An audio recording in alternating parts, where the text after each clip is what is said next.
Jay, thanks for joining us. I just mentioned with 151 to go in the third quarter, Buffalo is up 27-10. And then what happened? Why did it go south in a hurry? Yeah, sort of the same problems that have been plaguing this team since their bye week. They're turning the football over at much too often of a pace, and their defense is not getting the stops that it was getting before. The second half of games since the bye week, they have been outscored 43-12.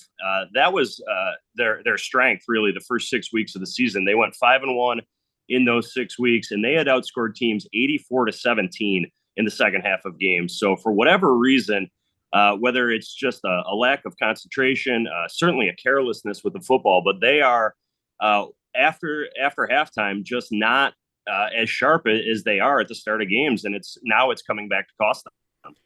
But why does Vegas still like them as the Super Bowl favorites? That's a great question. I think because the fact that Josh Allen is healthy, number one, right? He proved that yesterday. There was so much talk about, this elbow injury that he suffered against the Jets and what kind of impact would he miss time.